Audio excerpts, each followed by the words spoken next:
आइए एक नजर डालते हैं प्रदेश की उन 10 बड़ी खबरों पर जो आज सुर्खियों में रही। पूर्णिया लोकसभा सीट को लेकर महागठबंधन में पेच फंस गया है। आरजेडी उम्मीदवार बीमा भारती ने 3 अप्रैल को नामांकन करने का ऐलान कर दिया है। दूसरी तरफ कांग्रेस के टिकट पर पप्पू यादव भी चुनाव लड़ने पर अड़े हैं। एक ही बार मैंने कह दिया है कि दुनिया छोड़ देंगे, पूर्णिया नहीं छोड़ेंगे। खेलते राधा संग होली नंदलाल खेलते बोलो सारा रारा सारा रारा। होली के मौके पर किया गया चिराग पासवान का ये डांस वीडियो वायरल हो गया है। जमुई से उन्होंने अपने बहनोई को उम्मीदवार बनाया है। अरुण भारती को पार्टी का सिंबल देते हुए एलजेपीआर अध्यक्ष ने एक्स पर लिखा, विजयी भव। भोजपुर में होली स्पेशल ट्रेन अचानक धू-धू कर जलने लगी। गनीमत ये रही कि वक्त रहते ट्रेन को रोक लिया गया। यात्रियों ने किसी तरह कूदकर अपनी जान बचाई। यह हादसा मंगलवार रात 12:45 पर हुआ। ये गाड़ी दानापुर से मुंबई जा रही थी। नवादा में एक महिला ने 2 प्रेमियों के साथ मिलकर पति की हत्या कर दी। हाथ पैर काटकर बोरे में बंद किया और शव को घर से 500 मीटर दूर फेंक दिया। पुलिस ने आरोपी सरिता समेत उसके दोनों प्रेमी सुजीत और रजनीश को गिरफ्तार कर लिया है। पहले चरण के नामांकन की कल लास्ट डेट है। महागठबंधन में अभी तक सीटों का बंटवारा नहीं हो पाया है। लेफ्ट और कांग्रेस इंतजार करती रही। आरजेडी ने 13 कैंडिडेट्स को सिंबल भी बांट दिया है। भोजपुर के पवना गांव में नाच गाकर होली मना रहे 6 लोगों की जमकर पिटाई कर दी गई। सभी को आरा सदर अस्पताल में भर्ती करवा दिया गया है। हमलावरों ने जमीनी विवाद में इस वारदात को अंजाम दिया। लोक गायिका नेहा सिंह राठौर ने पॉर्न स्टार मियां खलीफा से खुद की तुलना किए जाने पर यूपी सीएम योगी आदित्यनाथ से गुहार लगाई है। नेहा ने एक्स पर लिखा कि उत्तर प्रदेश की बहू को बेइज्जत किया जा रहा है, बेटी को ऐसे बचाएंगे महाराज।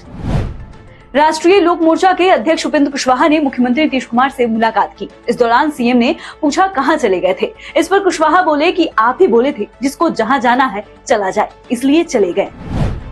बांका में एक युवक ने फांसी लगाकर खुदकुशी कर ली है। आत्महत्या से पहले उसने एक वीडियो बनाकर न्याय की गुहार लगाई है।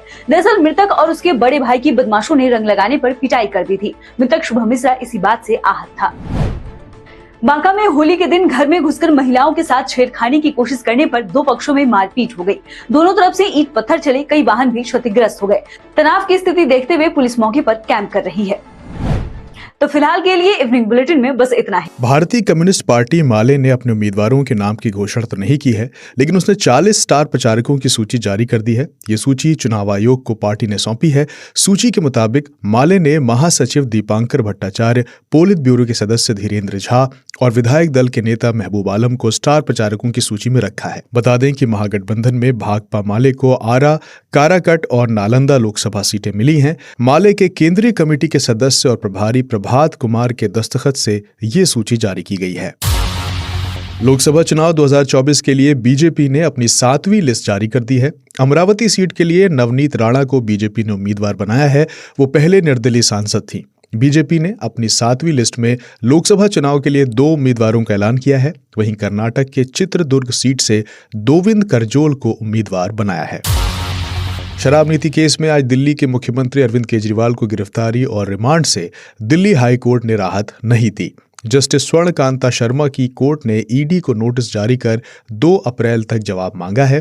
कल केजरीवाल की रिमांड अवधि खत्म हो रही है। इसकी सुनवाई राउज एवेन्यू कोर्ट में कल ही होगी। इसके अलावा कल केजरीवाल को मुख्यमंत्री पद से हटाने की मांग वाली एक जनहित याचिका पर भी दिल्ली हाई कोर्ट में सुनवाई होगी। दिल्ली सीएम अरविंद केजरीवाल की गिरफ्तारी पर अमेरिका के बयान के एक दिन बाद भारतीय विदेश मंत्रालय ने आज अमेरिकी डिप्लोमेट ग्लोरिया बर्बना को तलब किया है। ये बैठक 40 मिनट चली। इसके बाद विदेश मंत्रालय ने अमेरिका के बयान का विरोध भी किया। कहा कि भारत में कानूनी कार्रवाई पर अमेरिकी विदेश मंत्रालय के प्रवक्ता का बयान गलत है। कूटनीति में उम्मीद की जाती है कि देश एक दूसरे के आंतरिक मसलों और संप्रभुता का सम्मान करेंगे। पंजाब के जालंधर से आम आदमी पार्टी के लोकसभा सांसद सुशील रिंकू ने भाजपा ज्वाइन कर ली है। वो पार्टी के एकमात्र लोकसभा सदस्य थे। उनके साथ जालंधर वेस्ट से विधायक शीतल अंगुराल ने भी भाजपा ज्वाइन की है। पार्टी ज्वाइन करने के बाद रिंकू और अंगुराल ने भाजपा के राष्ट्रीय अध्यक्ष जेपी नड्डा से उनके आवास पर मुलाकात की। महाराष्ट्र में महाविकास अघाड़ी संकट में नजर आ रहा है। शिवसेना उद्धव गुट ने आज 17 कैंडिडेट्स का ऐलान किया। इसमें 3 सीटों पर कांग्रेस के दावेदार टिकट का इंतजार कर रहे थे। इस ऐलान से शरद पवार नाराज हैं। उन्होंने कहा कि हमारे सहयोगी गठबंधन धर्म नहीं निभा रहे हैं। इधर टिकट के ऐलान के बाद वरिष्ठ कांग्रेस नेता संजय निरुपम भी नाराज हैं। वो मुंबई नॉर्थ वेस्ट से लोकसभा लड़ने की तैयारी कर रहे थे। दक्षिण चीन सागर में चीन और फिलीपींस के बीच जारी विवाद में भारत ने फिलीपींस का समर्थन किया है। भारत के इस कदम के बाद चीन की तरफ से भी प्रतिक्रिया आई। चीन ने कहा है कि तीसरे पक्ष को इस मुद्दे में किसी भी तरह का हस्तक्षेप करने का अधिकार नहीं है। चीन के विदेश मंत्रालय के प्रवक्ता लिन जियान का कहना है कि समुद्री विवाद संबंधित देशों के बीच हल किया जाता है। तृणमूल कांग्रेस की नेता और पूर्व सांसद महुआ मोइत्रा को प्रवर्तन निदेशालय ने फॉरेन एक्सचेंज मैनेजमेंट एक्ट यानी कि फेमा में पूछताछ के लिए कल बुलाया है। महुआ मोइत्रा को ईडी का ये तीसरा समन है। ईडी को महुआ के बैंक अकाउंट से विदेशी बैंक अकाउंट में ट्रांजैक्शन होने की जानकारी मिली थी और इसे लेकर ही एजेंसी पूछताछ करना चाहती है। बॉम्बे स्टॉक एक्सचेंज शेयरों के खरीदने और बेचने पर उनके भुगतान की व्यवस्था में कल से बदलाव कर रहा है। स्टॉक एक्सचेंज T+0 यानी कि ट्रेडिंग डे +0 सेटलमेंट सिस्टम का ट्रायल 25 शेयरों के साथ शुरू कर रहा है। यानी जिस दिन आप इन शेयरों को बेचेंगे पैसा भी उसी दिन मिलेगा। अभी शेयर बाजार में T+1 सेटलमेंट सिस्टम लागू है, यानी शेयरों के बेचने पर भुगतान एक दिन के बाद होता है। Australia cricket board cricket Australia ने भारत पाकिस्तान के बीच बायलेटरल सीरीज की मेजबानी करने के लिए एक बार फिर से अपनी इच्छा जाहिर की है। उनका कहना है कि अगर दोनों देशों के क्रिकेट बोर्ड BCCI और PCB बायलेटरल सीरीज खेलने के लिए सहमत हैं तो वो मेजबानी के लिए तैयार हैं।